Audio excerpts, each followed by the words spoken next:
ಚರ್ಚೆಯನ್ನ ಮಾಡೋಣ ಈ ವಿಚಾರದಲ್ಲಿ. ಮೊದಲನೇದಾಗಿ ಕಾಂಗ್ರೆಸ್ನಿಂದ ಧರ್ಮಸೇನ ಅವರಿದ್ದಾರೆ, ಮಾಜಿ ಪರಿಷತ್ನ ಸದಸ್ಯರು. ನಮಸ್ತೆ, ಕಾರ್ಯಕ್ರಮಕ್ಕೆ ಸ್ವಾಗತ. ಇನ್ನು ಬಿಜೆಪಿಯಿಂದ ತೇಜಸ್ವಿನಗೌಡ ಮೇಡಮ್ ಇದ್ದಾರೆ, ಪರಿಷತ್ನ ಸದಸ್ಯೆ. ಮೇಡಮ್ ನಮಸ್ತೆ, ಕಾರ್ಯಕ್ರಮಕ್ಕೆ ಸ್ವಾಗತ. JDSನಿಂದ ಗಂಗಾಧರ ಮೂರ್ತಿ ಅವರಿದ್ದಾರೆ, ಪ್ರಧಾನ ಕಾರ್ಯದರ್ಶಿಗಳು. ನಮಸ್ತೆ, ಕಾರ್ಯಕ್ರಮಕ್ಕೆ ಸ್ವಾಗತ. ನಿಮ್ಮಿಂದನೇ ಆರಂಭ ಮಾಡ್ತೀನಿ. ಗಂಗಾಧರ ಮೂರ್ತಿ ಅವರೇ, ಏನಿದು ಒಂದು ಪಕ್ಷ ನಾಶ ಆಗುತ್ತೆ, ಅದು ಒಬ್ಬ ಲೀಡ್ರಿಂದ ಅಂತ ಮಾಜಿ ಪ್ರಧಾನಿಯಿಂದ ನಿರೀಕ್ಷೆ ಮಾಡಿರಲಿಲ್ಲ.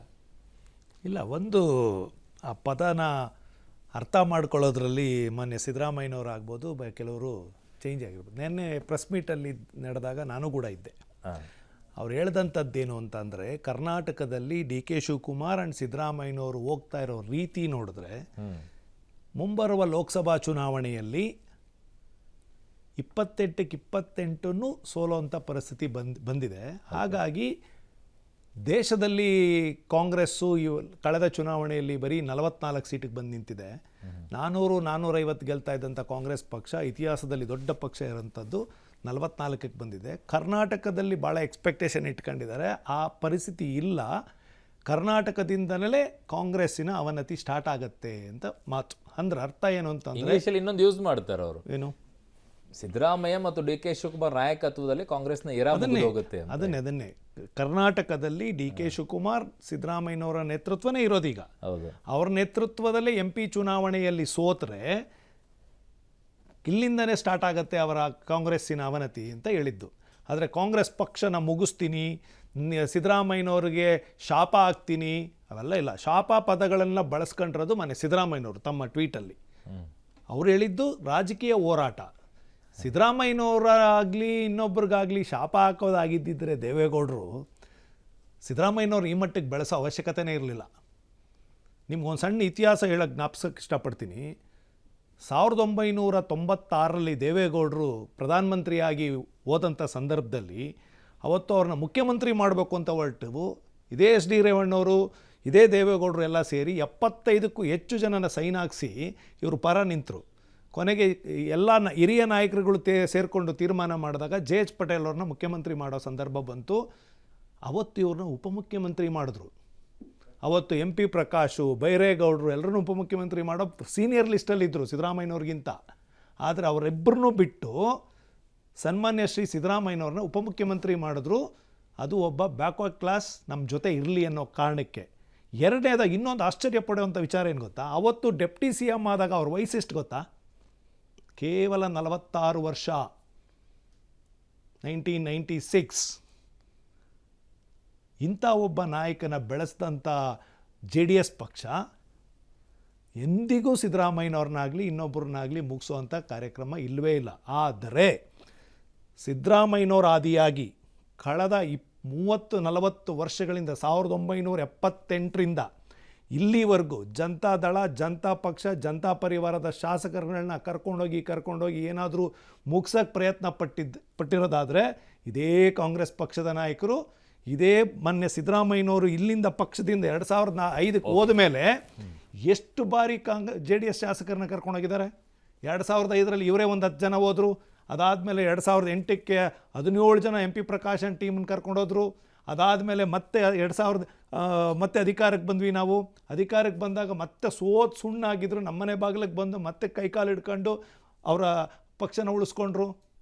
ನಮ್ಮ ಪಕ್ಷನ ಮುಗ್ಸಾಕ ಕೊಟ್ಟಿರೋದು ಬಿಟ್ಟರೆ ನಾವ್ಯಾವತ್ತು ದೇವೇಗೌಡರು ಇವತ್ತಿನವರೆಗೂ ಕಾಂಗ್ರೆಸ್ ವಿರುದ್ಧ ಆಗಲಿ BJP ವಿರುದ್ಧವಾಗಲಿ ಸೈದ್ಧಾಂತಿಕವಾಗಿ ಮತ್ತೆ ಜೊತೆಗೆ ರಾಜಕೀಯವಾಗಿ ಹೋರಾಟ ಮಾಡಿದ್ದಾರೆ ಹೊರತು ಯಾವುದೇ ಪಕ್ಷ ಮುಗಿಸ್ಬೇಕು ಅನ್ನೋಕ್ಕ ಇರಾದೇನೇ ಇಲ್ಲ. ಪ್ರಜಾಪ್ರಭುತ್ವದಲ್ಲಿ ಅತಿ ಹೆಚ್ಚು ನಂಬಿಕೆ ಇಟ್ಕೊಂಡಿರ್ತಕ್ಕಂಥ ನಾಯಕ ಯಾರಾದರೂ ಈ ದೇಶದಲ್ಲಿ ಇದ್ರೆ ಅದು ದೇವೇಗೌಡರು.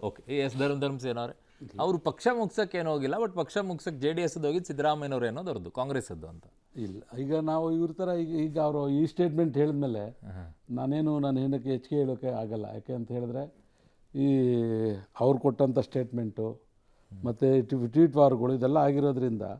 ಬಟ್ ಒಂದಂತೂ ಹೇಳ್ತೀನಿ, ಅಕಸ್ಮಾತು ಅವರು ಹಿರಿಯರಿದ್ದಾರೆ ಅವರು ಅಥವಾ ಮಾಧ್ಯಮಗಳಲ್ಲಿ ಈ ಥರ ಏನಾರು ಬಂದಿದ್ದರೆ, ಮೊನ್ನೆ ಗಡ್ಕರಿ ಸಾಹೇಬರು ಒಂದು ಮಾತು ಹೇಳಿದ್ದಾರೆ, ಈ ದೇಶಕ್ಕೆ ಕಾಂಗ್ರೆಸ್ ಅನಿವಾರ್ಯ ಇದೆ, ತಾಳ್ಮೆಯಿಂದ ಪಕ್ಷವನ್ನೆಲ್ಲ ಉಳ್ಕೊಳ್ಳಿ ಕಟ್ಟಿ ಅನ್ನೋದನ್ನು ಕೂಡ ನಾನು ಯಾವುದೋ ಒಂದು ಇದರಲ್ಲಿ ನೋಡ್ತಾ ಇದ್ದೆ ಸೋಷಿಯಲ್ ಮೀಡಿಯಾದಲ್ಲಿ. ಸೊ ಏನಾಗ್ತದೆ, ನಮ್ಮ ಕಾಂಗ್ರೆಸ್ ಪಕ್ಷ ಸರ್, ನಾನು ಜಿಲ್ಲಾ ಅಧ್ಯಕ್ಷನಾಗಿದ್ದೀನಿ, ರಾಜ್ಯ SC ಕಾಂಗ್ರೆಸ್ ಅಧ್ಯಕ್ಷನಾಗಿದ್ದೀನಿ, ಮತ್ತು ಎಲ್ಲ ರಾಜಕಾರಣನೂ ಕೂಡ ನಮ್ಮ ತಂದೆಯವ್ರಿಗೆ ನಾನು ಹುಟ್ಟಿದಾಗಿಂದ ಎಲ್ಲನೂ ಹತ್ರದಲ್ಲೇ ನೋಡ್ಕೊಂಡು ಬಂದಿದ್ದೀನಿ. ಈಗ ಇದಕ್ಕಿಂತ ನಮಗೆ ಕೆಟ್ಟ ಪರಿಸ್ಥಿತಿ ಯಾವತ್ತೂ ಬರಲ್ಲ ಸರ್. ಏನು 44 ಸೀಟ್ ಇವತ್ತು ಗೆದ್ವಿ, ಮತ್ತೇನು ಯಾವತ್ತೂ ಬರಲ್ಲ ಅಂತ ನಾನು ಅಂದ್ಕೊಂಡಿದ್ದೀನಿ. ಈ ಸಂದರ್ಭದಲ್ಲಿ ನಾವು ಎಲ್ಲೂ ಕೂಡ ಒಂದು ಕಾಂಗ್ರೆಸ್ ಕಚೇರಿ, ಎಲ್ಲ ಕಡೆ ಕಾಂಗ್ರೆಸ್ ಕಚೇರಿಗಳಿದೆ ಇಡೀ ದೇಶದಲ್ಲಿ.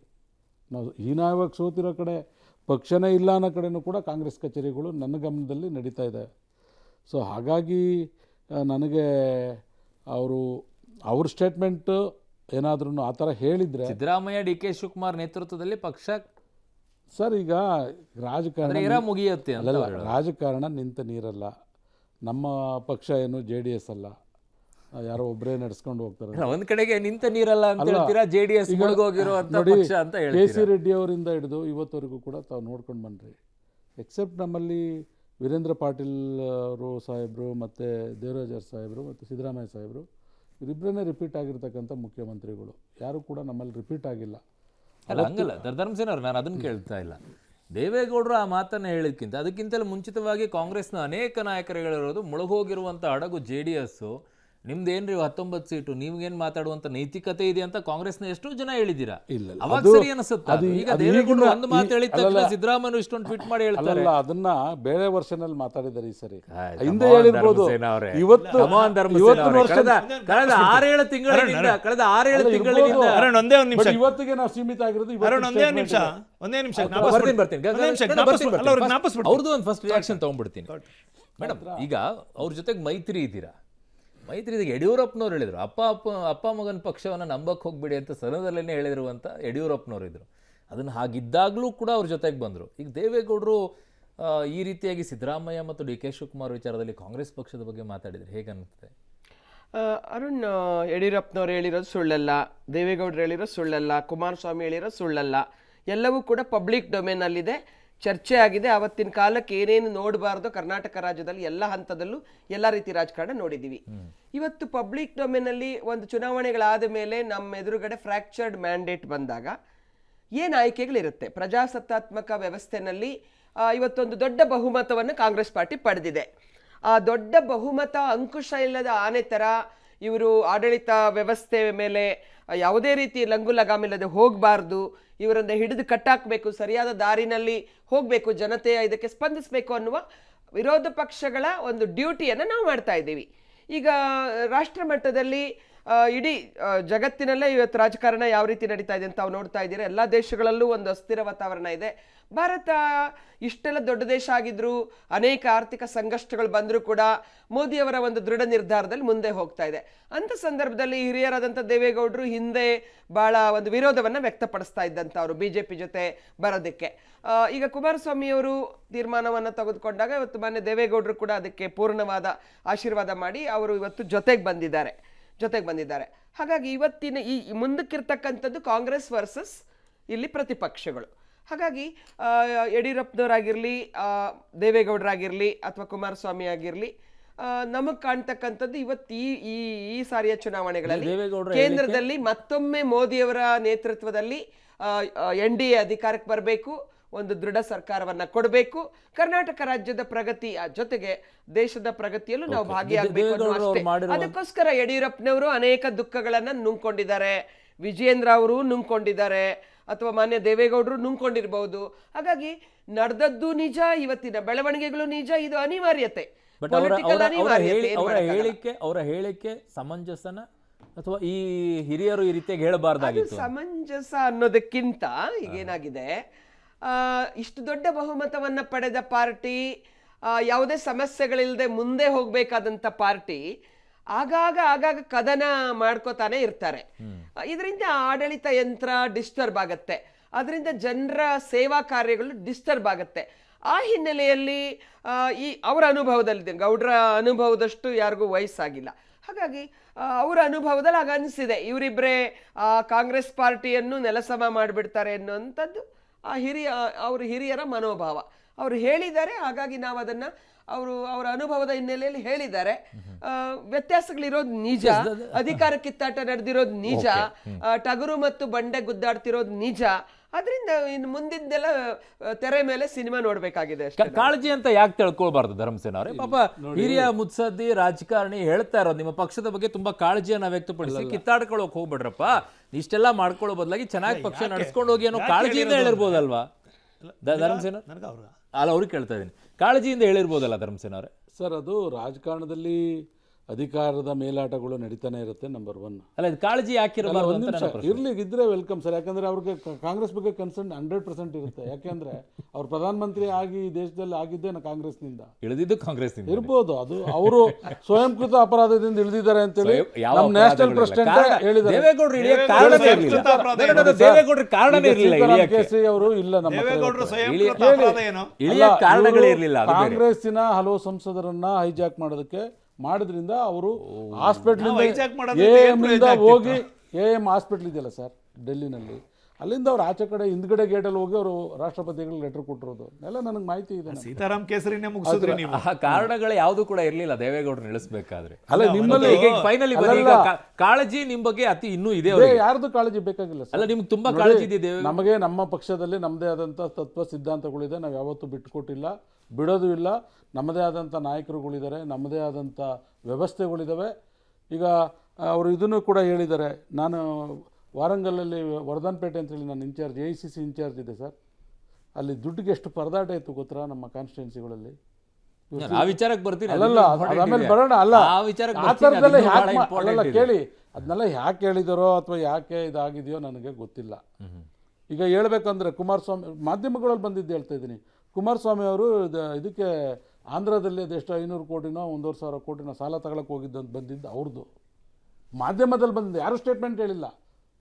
ಫಾರ್ ಯುವರ್ ಕೈಂಡ್ ಇನ್ಫಾರ್ಮೇಷನ್ ಜನಕ್ಕೆ ಹೇಳ್ಬೇಕಾಗತ್ತೆ. ಇದನ್ನು ಹೇಳಿ ಆ ಥರದ್ದೇನಾದರೂ ನಮ್ಮ ಮೇಲೆ ಮಾಧ್ಯಮದಲ್ಲಿ ದುಡ್ಡು ಸಾಗಿಸ್ತಾ ಇದ್ದಾರೆ ಅಂದ್ರೆ, ಸರ್ ಅಲ್ಲಿ 800 ಕೋಟಿ ಸೀಸ್ ಆಗಿದೆ ನನಗೆ ಗೊತ್ತು ತೆಲಂಗಾಣದಲ್ಲಿ, ಅದು ಕಾಂಗ್ರೆಸ್ ಅಂತ ಪ್ರೂವ್ ಮಾಡಿ. ಸೊ ನೋಡಿ, ಏನೇ ಹೇಳಬೇಕಿದ್ರೂ ಒಂದು ವ್ಯವಸ್ಥೆ ಇದೆ, ಅದಕ್ಕೆ ಆದಂಥ ರೀತಿ ನೀತಿಗಳಿದೆ. ನಾವೇನು ಹೇಳಿದ್ರು ಕೇಳ್ತಾರೆ ಅಂತಲ್ಲ. ಈಗ ಹೇಳಿ ಸರ್, ಇವತ್ತು ಒಬ್ಬರು ಅರುಣ್ ಬೆಡಗೇರ್ ಅವರು ನಿಮ್ಮ ಡಿಬೇಟ್ ನಡೆಸ್ತಾರೆ ಅಂದರೆ ನಿಮ್ಗೆ ಕೂತ್ಕೊಂಡು ನೋಡಲ್ವ ಸರ್? ಯಾತಕ್ಕೆ? Belief on you. ಒಬ್ಬ ಅರುಣ್ ಬೆಡಗೇರ್ ಅವರು ಒಂದು ವ್ಯವಸ್ಥಿತವಾಗಿ ಒಂದು ನ್ಯೂಸನ್ನು ಕೊಡ್ತಾರೆ, ಒಂದು ಡಿಬೇಟ್ ನಡೆಸ್ತಾರೆ ಅದಕ್ಕೋಸ್ಕರ. ಟಿ ವಿಗೆಲ್ಲ ಬೇರೆ ಇರ್ಬೋದು, ಬೇರೆ ಬೇರೆ ಇವ್ರಿಗಿರ್ಬೋದು. ಅರುಣ್ ಬೆಡಗೇರ್ಗೆ ಒಬ್ರು ಇರ್ತಾರೆ, 10 ಜನ ಆದರೂ ಇರ್ತಾರೆ. ಸೊ ಹಾಗಾಗಿ ನೀವು 10 ಜನಕ್ಕೋಸ್ಕರ ನೀವು ಮಾಡ್ತೀರಾ, ನಿಮ್ಮ ಸ್ವಂತಕ್ಕೋಸ್ಕರ ಮಾಡ್ತೀರಾ? ನೀವೇನೇ ಹೇಳಬೇಕಾದ್ರೂ ಹೇಳಿ, ಏನು ಬೇಕಾದರೂ ಹೇಳಿ. ಆದರೆ ನೀವು ಹೇಳಿಸಿ ಸರ್, ನಿಮ್ಮ ಪಕ್ಷದಲ್ಲಿ ಬೇಕಾದಷ್ಟು ಜನ ಇದ್ದಾರಲ್ವಾ, ನೀವು ಮಾತಾಡಬಾರ್ದು. ಅದನ್ನೇ ಕಾಂಗ್ರೆಸ್ಸು ಮುಗಿದೋಗುತ್ತೆ ಕರ್ನಾಟಕದಲ್ಲಿ, ಕಾಂಗ್ರೆಸ್ ಸೋಲುತ್ತೆ, 28ಕ್ಕೆ 28 ಸೋಲುತ್ತೆ ಅನ್ನೋದಕ್ಕೆ ಒಂದಷ್ಟು ಉದಾಹರಣೆಗಳನ್ನು ಕೊಟ್ಟೇ ಹೇಳಿದ್ರು ಆ ಪ್ರೆಸ್ ಮೀಟಲ್ಲಿ. ಕಳೆದ ಬಾರಿ ಕಾಂಗ್ರೆಸ್ಸು JDS ಅಲಯನ್ಸ್ ಇದ್ದಂಥ ಸಂದರ್ಭದಲ್ಲಿ ಯಾವ ಮಹಾನ್ ನಾಯಕರು 1 ಸೀಟಿಗೆ ಬರೋ ಥರ ವ್ಯವಸ್ಥೆ ಮಾಡಿದ್ದು? ದಳದವ್ರು ಮಾಡಿದ್ರಾ? JDSನ ಯಾವ್ದಾರ ನಾಯಕರು ಕಾಂಗ್ರೆಸ್ ನಾಯಕರನ್ನು ಸೋಲ್ಸಕೊಟ್ರಾ? ಜಿಲ್ಲೆಯಲ್ಲೂ ಕಾಂಗ್ರೆಸ್ಸು JDS ಎಲ್ಲ ಅಭ್ಯರ್ಥಿಗಳನ್ನ ಸೋಲ್ಸಿದ್ರಿ. ಕೋಲಾರಕ್ಕೆ ಹೋದ್ರಿ, ರಮೇಶ್ ಕುಮಾರನ್ ಟೀಮ್ ಸಿದ್ದರಾಮಯ್ಯನವ್ರು ಹೇಳಿ ಸೋಲ್ಸಿದ್ರಿ. ತುಮಕೂರಿಗೆ ಬಂದ್ರಿ, ರಾಜಣ್ಣ, ಉಗ್ರಪ್ಪ ಸಿದ್ದರಾಮಯ್ಯನ ಟೀಮ್ ದೇವೇಗೌಡರನ್ನ ಸೋಲ್ಸಿದ್ರಿ. ಮಂಡ್ಯಕ್ಕೆ ಬಂದ್ರಿ, ಚಲರಾಯಸ್ವಾಮಿ ಇವರೆಲ್ಲ ಸೇರಿಕೊಂಡು ಸಿದ್ದರಾಮಯ್ಯನ ಹೇಳಿಕೆ ಮೇಲೆ ಮಂಡ್ಯದಲ್ಲಿ ನಿಖಿಲ್ ಕುಮಾರಸ್ವಾಮಿ ಸೋಲ್ಸಿದ್ರಿ. ನಾವು ಒಂದೇ ಒಂದು ಸೀಟು, ನಮ್ಮ ಶಕ್ತಿ ಜಾಸ್ತಿ ಇದ್ದರೂ ಕೂಡ ಗ್ರಾಮಾಂತರದಲ್ಲಿ ಸುರೇಶ್ನ ಗೆಲ್ಸಿದ್ವಿ ನಾವು JDS ಅವರು. ಎಲ್ಲಿ ನೀವು ಗೆಲ್ಸಿದ್ದು? ಆಯಿತು, ಈಗ 136 ಗೆದ್ದು ಬೀಗ್ತಾ ಇದ್ದೀರಿ, ಹೌದಲ್ವಾ? ನಿಮಗೆ ಕಾನ್ಫಿಡೆಂಟ್ ಹೆಂಗಿರಬೇಕು? 136 ಗೆದ್ದಿದ್ದೀವಿ, ಇಲ್ಲಿ 28ಕ್ಕೆ 28 ಗೆದ್ದು ಕಳಿಸ್ತೀವಿ ಅಂತ ಅನ್ನೋಂಗಿರ್ಬೇಕು. ಪರಿಸ್ಥಿತಿ ಹೇಗಿದೆ ಅಂದರೆ, ಒಂದೇ ನಿಮಿಷ ಪರಿಸ್ಥಿತಿ ಹೇಗಿದೆ ಅಂತಂದರೆ, ಪ್ರತಿ ಜಿಲ್ಲಾ ಮೀಟಿಂಗ್ ಇನ್ಚಾರ್ಜ್ ಹಾಕಿ ಮೀಟಿಂಗ್ ಮಾಡ್ತಿದ್ದಾರೆ. ಯಾವ ಮೀಟಿಂಗಲ್ಲೂ ಕೂಡ ಪ್ರಬಲ ಅಭ್ಯರ್ಥಿಗಳು ನಿಂತ್ಕೊಳ್ಳೋಕ್ಕೆ ತಯಾರಿಲ್ಲ. ಉದಾಹರಣೆಗೆ ಮೊನ್ನೆ ಮಂಡ್ಯ ಸಭೆ, ನಾನು ಬೇರೆ ಯಾವ ದೂರ ಹೋಗಲ್ಲ, ಮಂಡ್ಯ ಹೆಂಗಾಯ್ತು ಅಂದ್ರೆ ಗಂಗಾಧರ ಮೂರ್ತಿ ಅವರೇ, ಮದುವೆ ಆಗಿ ಗಂಡ ಹೆಂಡತಿ ಚೆನ್ನಾಗಿರ್ತಾರೆ, ಅವಾಗೆಲ್ಲ ಚೆನ್ನಾಗಿ ನಡೀತಾ ಇರುತ್ತೆ. ಜಗಳ ಆಗ್ಬಿಟ್ಟು ಡೈವರ್ಸ್ ಮಟ್ಟಕ್ಕೆ ಬಂದಾಗ ಗಂಡ ಹಂಗ ಮಾಡ್ದ, ಹೆಂಡತಿ ಹಿಂಗ್ ಮಾಡಿದ್ಲು, ಗಂಡ ಮಾಡ್ದ, ಅದು ಮಾಡ್ದ, ನಿಮಿಷ ಸಹಜ ಅಲ್ಲ ಅದು. ಈಗ ನೀವು ಜೊತೆಗಿದ್ದಾಗ ಯಾವ್ದು ಮಾತಾಡಲ್ಲ, ಅವರಿಂದ ಸೋತ್ರು, ಒಂದೇ ನಿಮಿಷ ಕೇಳಿ. ಕಣ್ಣಾರೆ ನಡೆದಿರೋ ಸತ್ಯ. ನಾವು ಹೇಳಿದ್ದಲ್ಲ, KH ಮುನಿಯಪ್ಪ ಬಾಯ್ ಬಡ್ಕೊಂಡ್ರು, ಕೇಂದ್ರಕ್ಕೆ ಹೋಗಿ ವರದಿ ಕೊಟ್ಟರು, ಕಂಪ್ಲೇಂಟ್ ಮಾಡಿದ್ರು. ಒಬ್ಬ ನನ್ನ ದಲಿತ ನಾಯಕನ 7 ಸಲ ಗೆದ್ದಿದ್ದವನ್ನ ಸೋಲ್ಸ್ಬಿಟ್ರು ಸಿದ್ದರಾಮಯ್ಯ ಅಂಡ್ ರಮೇಶ್ ಕುಮಾರ್ ಅಂತ. ರಮೇಶ್ ಕುಮಾರ್ನ ಪಾರ್ಟಿಯಿಂದ ಕಿತ್ತಾಕಿ ಅಂತ ಹೇಳಿದ್ರು. ನಾವು ಹೇಳಿದ್ದಲ್ಲ ಸ್ವಾಮಿ, ನಾವು ಹೇಳಿದ್ವಾ? ಮಂಡ್ಯದಲ್ಲಿ ಸಂಪಂಗಿ ಅಂತ ಇನ್ಚಾರ್ಜ್ ಇದ್ರು, XMLA, ಅವ್ರು ರಿಪೋರ್ಟ್ ಕೊಟ್ಟರು ಮಂಡ್ಯದಲ್ಲಿ ಸೋಲಿಗೆ ಕಾರಣ ಯಾರು ಅಂತ. ಏನು ಆಕ್ಷನ್ ತಗೊಂಡ್ರಿ? ತುಮಕೂರಲ್ಲಿ ಮೈತ್ರಿ ಇದ್ದಾಗ ಸೋಲ್ಸಿರ್ಬೋದು ಸರ್, ಈಗ ಅವ್ರ ಪಕ್ಷದಲ್ಲಿ ಅವರೊಬ್ಬರೇ ಇದಾರಲ್ವಾ. ಅಲ್ಲಿಗೆ ಬಂದೆ. ಮೊನ್ನೆ DK ಶಿವಕುಮಾರ್ ಅವರು ಮುಖ್ಯಮಂತ್ರಿ ಆಗಬೇಕು, ಮುಂದೆ ಸಿದ್ದರಾಮಯ್ಯನವರು ಮುಖ್ಯಮಂತ್ರಿಯಾಗಿ 5 ವರ್ಷ ಕಂಟಿನ್ಯೂ ಆಗಬೇಕು. DK ಶಿವಕುಮಾರ್ ಪವರ್ನ ಕಟ್ ಮಾಡಬೇಕು ಅಂದ್ರೆ 3 ಜನ ಉಪಮುಖ್ಯಮಂತ್ರಿಗಳು ಮಾಡಬೇಕು. ಈಗಾಗಲೇ ಪ್ರಪೋಸಲ್ ಹೋಗಿದೆ. ಯಾಕೆ? ನಿಮ್ಮಿಬ್ಬರ ಕಿತ್ಲಾಟದಲ್ಲಿ ನೀವೇ ಸೋಲಿಸ್ತೀರಾ ಕಾಂಗ್ರೆಸ್ನ, ಬೇರೆ ಯಾರು ಬೇಡ. ಆ ಕಾರಣಕ್ಕೆ ನಿಮ್ಮಿಬ್ಬರ ನೇತೃತ್ವದಲ್ಲಿ ಕಾಂಗ್ರೆಸ್ ಸೋಲುತ್ತೆ ಅಂತ ಹೇಳಿರೋದು. ನಿಮಗೆ ಇಡೀ ದೇಶದಲ್ಲಿ ಇದು ಭವಿಷ್ಯ ಒಂದೇ ನಿಮಿಷ ಶಾಪನೋ ನೋಡಿ, ಆಗ್ಲೇ ಅವ್ರೇನು ಹೇಳಿದ್ರು ಧರ್ಮಸೇನವರು, ಸಲಹೆ ಕೊಟ್ಟಿದ್ರೆ ಸಲಹೆಯಾಗಿ ತಗೊಂತೀವಿ. ಈಗ ಸಿದ್ದರಾಮಯ್ಯನವ್ರು ಶಾಪವಾಗಿ ತಗೊಂಡಿದ್ದಾರೆ, ನಾವೇನ್ ಮಾಡೋಕ್ಕಾಗತ್ತೆ? ದೇವೇಗೌಡರು ಎಲ್ಲಾದ್ರೂ ಶಾಪ ಆಗ್ತಾ ಇದ್ದೀನಿ ಅಂತ ಹೇಳಿದ್ರೆ ಶಾಪವಾಗಿ ತಗೊಳ್ಳಿಲ್ಲ, ಆಶೀರ್ವಾದವಾಗಿ ತಗೊಂಡಿದ್ದಾರೆ. ಇಲ್ಲ, ಅವ್ರು ವರ್ಡ್ ಏನವ್ರದ್ದು, ಅವ್ರು ಹಾಕಿರೋ ಶಾಪವನ್ನ ನಾನು ಆಶೀರ್ವಾದವಾಗಿ ಪಡ್ಕಂತೀನಿ. ಶಾಪ ಹಾಕಿದಾರಾ? ಕೇಳಿಸಿಕೊಳ್ಳುವವರ ಅವರವರ ಭಾವಕ್ಕೆ ಅವರವರ ಕಣ್ಣಿಗೆ ಅವರವರ ಕಿವಿಗೆ ಬೇರೆ ರೀತಿ ಕೇಳಿಸಿದ್ರೆ ನಾವೇನ್ ಮಾಡಕ್ಕಾಗತ್ತೆ? ಮತ್ತೆ ಇನ್ನೊಂದು ಧರ್ಮಸೇನವ್ರು ಇನ್ನೊಂದು ನೀವೇ ಹೇಳಿ, ಕಾಳಜಿ ಅಂತ ಹೇಳಿದಿರೋ, ಶಾಪ ಅಂತ ಹೇಳಿದಿರೋ, ಭವಿಷ್ಯ ನೋಡಿದಿರೋ, ಹೇಳಿ ಏನು ಅಂತ. ನಾವು ರಾಜಕೀಯವಾಗಿ ರಾಜಕೀಯ ವಿರೋಧಿನ ಯಾವ ರೀತಿ ಮಣಿಸ್ತೀವಿ ಅಂತ ಹೇಳಿದೀವಿ. ಮಣಿಸ್ತೀರಿ ಅಂತ ಹೇಳಿಲ್ಲ, ನಾಶ ಆಗೋಗುತ್ತೆ, ನಾಶ ಆಗೋಗುತ್ತೆ ಭವಿಷ್ಯ ಕಾಲದಲ್ಲಿ. ಕಾಂಗ್ರೆಸ್ ಮುಗಿದೋಗುತ್ತೆ ಕರ್ನಾಟಕದಿಂದಾನೇ. ಅಲ್ವಾ ಇವರಿಬ್ಬರ ಭವಿಷ್ಯ ಅಲ್ವಾ? ಭವಿಷ್ಯ ಅಲ್ಲ, ಇವರಿಬ್ಬರ ನೇತೃತ್ವದಲ್ಲಿ ರಾಜಕೀಯ ಭವಿಷ್ಯ ಹೇಳ್ತಾ ಇದ್ದೀರಾ ನೀವು. ಇನ್ನೊಂದು ನಿಮ್ ಪ್ರೆಸ್ ಅವರು ಇನ್ನೊಂದು ಪ್ರಶ್ನೆ ಕೇಳ್ತಾರೆ ಇಮಿಡಿಯೇಟ್ ಆಗಿ, ಸರ್ ಹಂಗಾರೆ ನೀವೆಷ್ಟು ಗೆಲ್ತೀರಿ ಅಂತಾರೆ. ಅವ್ರಿಗೆ ಇನ್ನೊಂದು ವರ್ಡ್ ಹೇಳ್ತಾರೆ, ನಾವು ಗೆಲ್ಲೋದು BJP ಗೆಲ್ಲೋದು ಇಂಪಾರ್ಟೆಂಟ್ ಅಲ್ಲ, ನಾನು ಸೀಟ್ ತಗೊಂಡು ಗೆಲ್ಲೋದಿಲ್ಲ ಇಂಪಾರ್ಟೆಂಟ್. 28ಕ್ಕೆ 28 ಕಾಂಗ್ರೆಸ್ ಸೋಲ್ಸೋದು ನನ್ನ ಗುರಿ ಅಂದ್ರು. ಅಂದ್ರೆ ಅರ್ಥ ನಿಮಿಷ ಇನ್ನೊಂದು ಧರ್ಮಸೇನ ಒಂದು ವಿರಾಮ ತಗೊಳ್ತೀನಿ, ವಾಪಸ್ ಬರ್ತೀನಿ. ಪರ್ಟಿಕ್ಯುಲರ್ ಆಗಿ ದೇವೇಗೌಡರು ಕೇವಲ ಈ ವಿಚಾರ ಅಷ್ಟೇ ಮಾತನಾಡಿಲ್ಲ. 5 ರಾಜ್ಯಗಳಲ್ಲೂ ಕೂಡ ಕ್ಷೇತ್ರಗಳಲ್ಲಿ ಎಲ್ಲೆಲ್ಲಿ DK ಶಿವಕುಮಾರ್ ಅವರು ಹೋಗಿದ್ದಾರೋ ಅಲ್ಲೆಲ್ಲ ದುಡ್ಡು ಹೋಗಿದೆ ಅಂತ ಹೇಳಿ ಅಲಿಗೇಷನ್ ಮಾಡಬೇಕಾದ್ರೆ ಏನಾದರೂ ದಾಖಲೆ ಬೇಕಲ್ವಾ? ದೇವೇಗೌಡರು ಹಿಂದೆ ಎಲ್ಲ ದಾಖಲೆಗಳನ್ನಿಟ್ಟು ಮಾತನಾಡ್ತಾ ಇದ್ರು. ಕುಮಾರಸ್ವಾಮಿ ಅವ್ರ ರೀತಿಯಲ್ಲಿ ಹಿಟ್ ಆ್ಯಂಡ್ ರನ್ ಆಗ್ತಿರ್ಲಿಲ್ಲ. ಬಟ್ ಈ ಬಾರಿ ಅವ್ರು ಮಾಡಿರೋದು ಹಿಟ್ ಆ್ಯಂಡ್ ರನ್ನ ಗೊತ್ತಿಲ್ಲ. ದಾಖಲೆ ಏನಾದರೂ ಇದೆಯಾ? ಗಂಗಾಧರ ಮೂರ್ತಿ ಅವ್ರ ಹತ್ರ ಕೇಳ್ತೀನಿ. BJP ಏನು ಸ್ಟ್ಯಾಂಡ್ ತೆಗೆದುಕೊಳ್ಳುತ್ತೆ ಈ ವಿಚಾರದಲ್ಲಿ? ಅವ್ರ ಜೊತೆಗೆ ಸ್ಟ್ಯಾಂಡ್ ಆಗುತ್ತಾ? ವಾಪಸ್ ಬರ್ತೀನಿ.